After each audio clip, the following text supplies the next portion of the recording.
Students आज हम start करेंगे कार्बोहाइड्रेट्स। ठीक है, तो एक सेक्शन जो आपका ऑर्गेनिक केमिस्ट्री का था वो हमने कवर कर लिया है।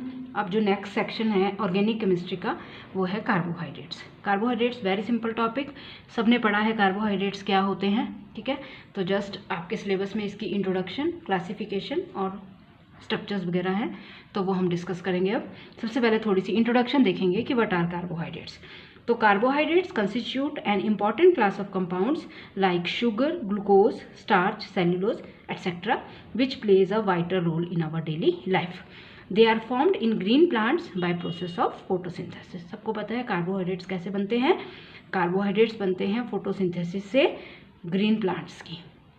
तो ग्रीन प्लांट्स क्या करते हैं, with the help of carbon dioxide and water and with the help of green pigment chlorophyll in the presence of sunlight plants manufacture करते हैं कार्बोहाइड्रेट्स, राइट।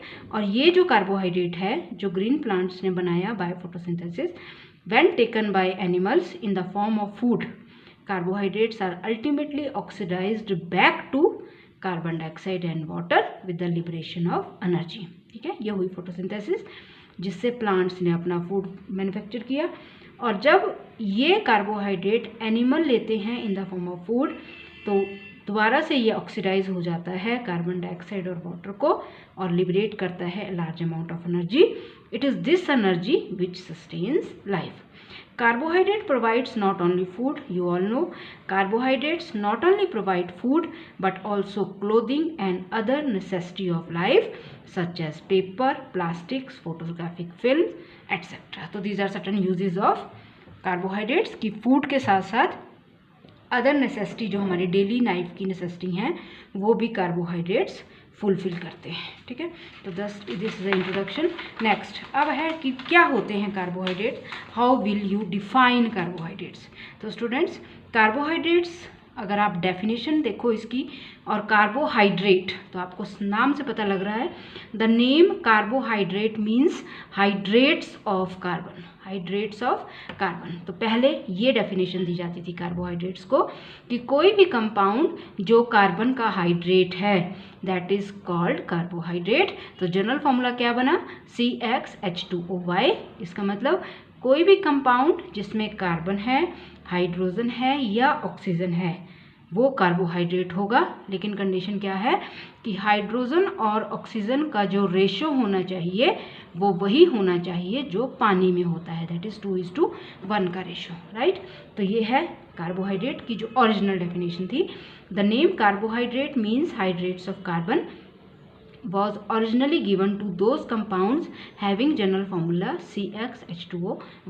ठीक है, hydrogen and oxygen in the same ratio as present in water. लेकिन अब ये definition fail हो गई क्योंकि इसकी कुछ ड्रॉबैक्स हैं। और वो ड्रॉबैक्स क्या हैं कि कुछ कंपाउंड्स ऐसे होते हैं जो रियली में कार्बोहाइड्रेट्स होते हैं लेकिन वो इस जनरल फॉर्मूला को फॉलो नहीं करते। ठीक है, जैसे rhamnose, rhamnose is a carbohydrate. इसी तरह से rhamnohexose, it is also a carbohydrate. लेकिन अगर आप इनका फॉर्मूला देखो तो आप देख सकते हो कि हाइड्रोजन और ऑक्सीजन का रेशो वो नहीं है जो वाटर में होता है। वाटर में हाइड्रोजन और ऑक्सीजन का रेशो होता है 2:1 का, लेकिन यहाँ 2:1 का नहीं बन रहा है, राइट। उसी तरह से रेमनोहेक्सोज में भी हाइड्रोजन और ऑक्सीजन का रेशो 2:1 का नहीं बन रहा है। तो दैट मीन्स ये कार्बोहाइड्रेट नहीं होने चाहिए अकॉर्डिंग टू दिस डेफिनेशन, लेकिन ये कार्बोहाइड्रेट्स होते हैं, इनकी प्रॉपर्टीज कार्बोहाइड्रेट की तरह होती है। ठीक है, दैट मीन्स ये जो डेफिनेशन थी ये फेल हुई। लेकिन कुछ कंपाउंड्स ऐसे होते हैं जो कार्बोहाइड्रेट्स नहीं होते लेकिन उनका जनरल फॉर्मूला ये होता है CxH2O, जैसे formaldehyde, formaldehyde is HCHO, CH2O। तो इसमें हाइड्रोजन और ऑक्सीजन का रेशो क्या है, जो वाटर का होता है। सिमिलरली एसिटिक एसिड में भी हाइड्रोजन और ऑक्सीजन का रेशो क्या है, जो वाटर का होता है। दैट मीन्स इनको भी कार्बोहाइड्रेट्स होना चाहिए, लेकिन सबको पता है कि फॉर्मेल्डिहाइड और एसिटिक एसिड कार्बोहाइड्रेट नहीं होते। ठीक है, तो ये डेफिनेशन इसलिए भी फेल हुई। और तीसरा रीज़न जो सबसे इम्पॉर्टेंट रीज़न है कि वो है कि कार्बन तो हाइड्रेट बना ही नहीं सकता। तो हम कैसे बोल सकते हैं कि carbohydrates are hydrates of carbon. तो स्टूडेंट्स ये जो डेफिनेशन थी कि the carbohydrates are hydrates of carbon, ये फेल हो गई। क्यों?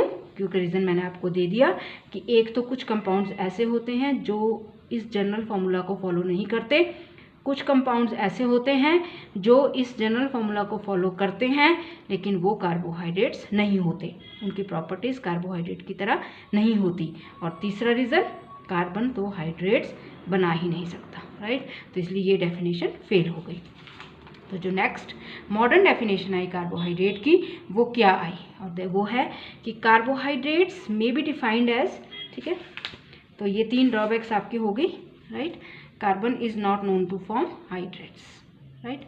नेक्स्ट, तो अब आपकी जो मॉडर्न डेफिनेशन आई वो क्या आई, वो आई कि carbohydrates may be defined as polyhydroxy aldehyde और पॉलीहाइड्रोक्सी कीटोन और a substance that will give rise to such compounds on hydrolysis, ठीक है। तो ये आई मॉडर्न डेफिनेशन कि carbohydrates are polyhydroxy, polyhydroxy means जिनमें ज़्यादा नंबर में OH ग्रुप्स होंगे, राइट, साथ में CHO ग्रुप, या पॉलीहाइड्रोक्सी कीटोन्स, या एक ऐसा सब्सटेंस जो हाइड्रोलिसिस पे बनाए पॉलीहाइड्रोक्सी एल्डिहाइड या पॉलीहाइड्रोक्सी कीटोन्स, ठीक है। और साथ में जो कार्बोहाइड्रेट होते हैं उनके पास एटलीस्ट एक कायरल कार्बन एटम होता है मॉलिक्यूल्स में, इसी वजह से वो क्या होते हैं, ऑप्टिकली एक्टिव, राइट। तो what is the modern definition, carbohydrates may be defined as polyhydroxy aldehydes और पॉलीहाइड्रोक्सी कीटोन्स और a substance that will give rise to such compounds on hydrolysis and contain at least one chiral atom in their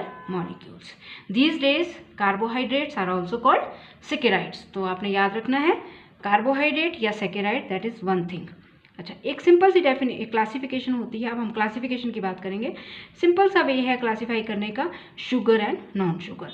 sugar क्या है, जैसे glucose हो गया, fructose हो गया। Non sugar क्या है, स्टार्च एंड सेलुलोज। तो मतलब कार्बोहाइड्रेट्स को आप 2 कैटेगरीज में डिवाइड कर सकते हो, sugar and non sugar. Sugar के एग्जाम्पल हैं ग्लूकोज, फ्रक्टोज, नॉन शुगर हुए स्टार्च एंड सेलुलोज।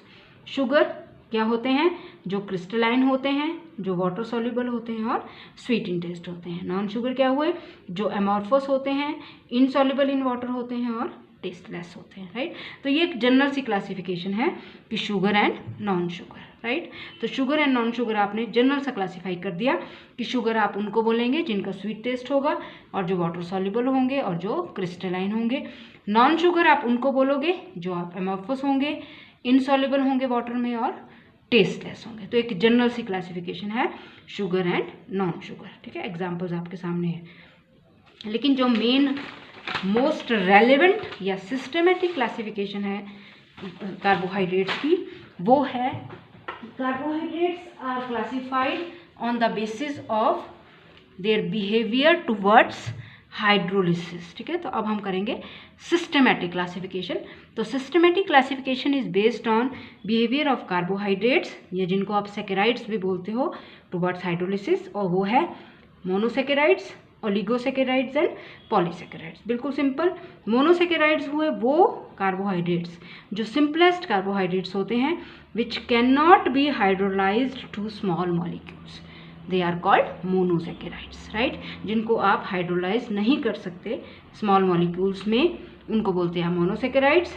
ये 2 तरह के होते हैं, एक वो मोनोसैकेराइड्स होते हैं जिनमें एल्डिहाइडिक ग्रुप होता है, एक वो मोनोसैकेराइड्स होते हैं जिनमें कीटोनिक ग्रुप होता है। जिनमें एल्डिहाइडिक ग्रुप होता है उनको एल्डोज बोलते हैं, जिनमें कीटोनिक ग्रुप होता है उनको कीटोज बोलते हैं।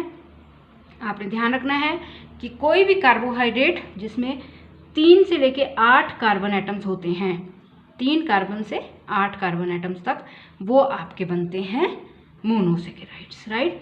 तो क्या हुए, जैसे मैंने बता दिया, फंक्शनल ग्रुप एल्डिहाइड भी हो सकता है, कीटोन भी हो सकता है, कार्बन एटम 3 से लेके 8 तक।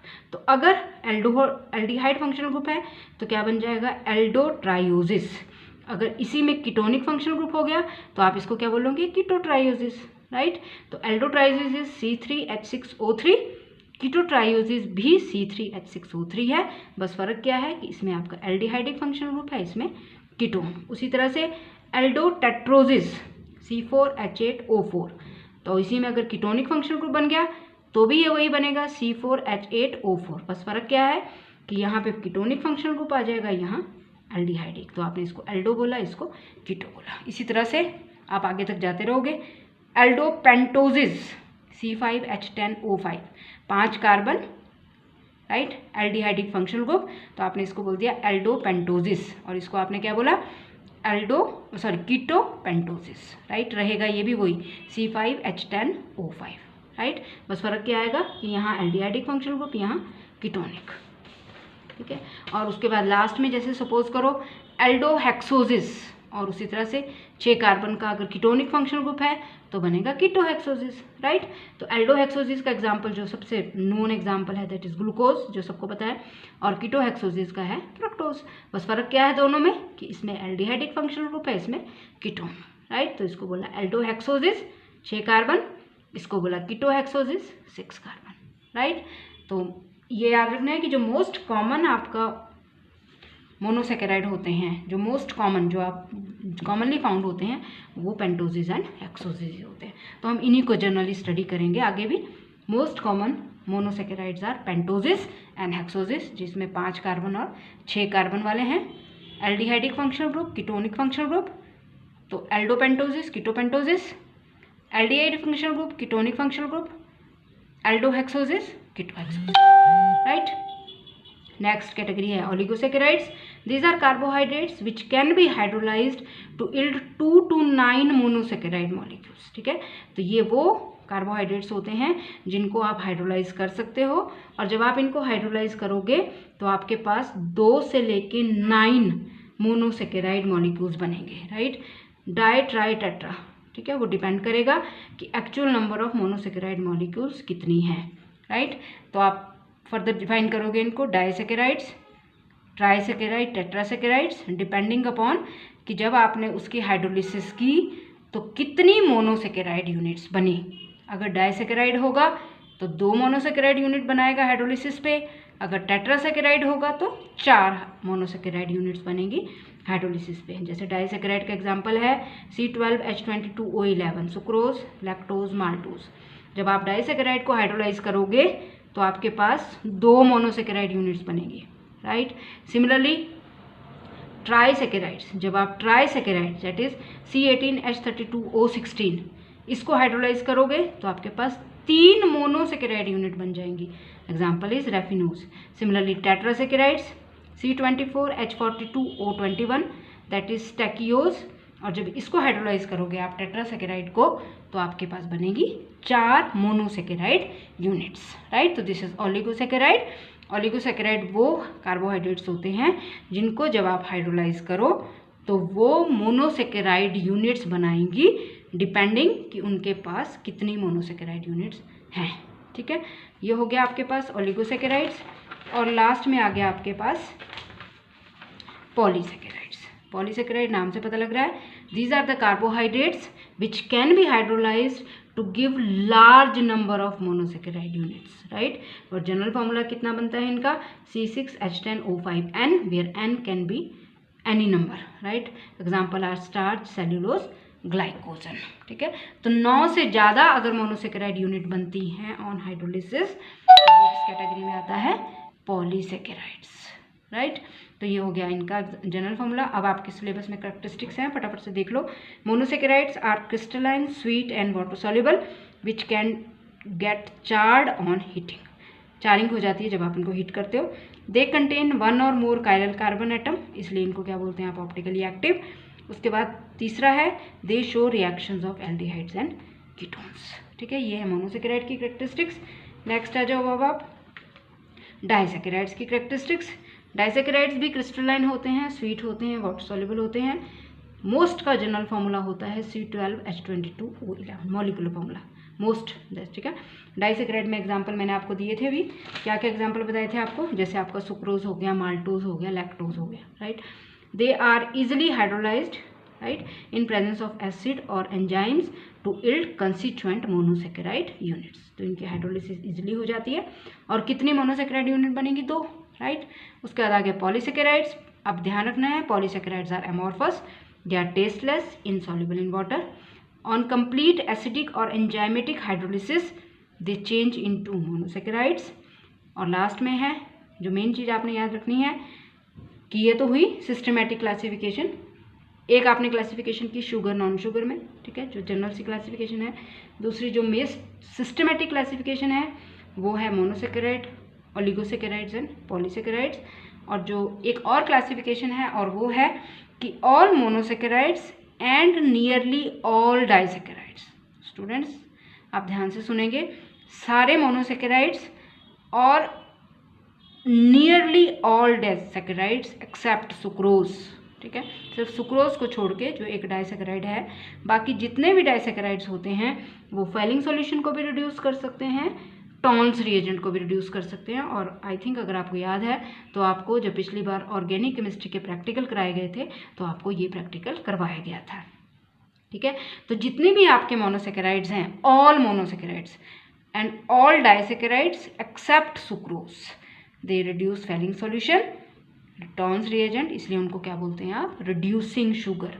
तो नॉन रिड्यूसिंग शुगर कौन सी हुई, सुक्रोज, ठीक है। तो नॉन रिड्यूसिंग शुगर क्या हुए, जो फेलिंग सॉल्यूशन या टॉन्स रिएजेंट को रिड्यूस ना कर सके, उसको आप बोलोगे नॉन रिड्यूसिंग शुगर या सेकेराइड, राइट।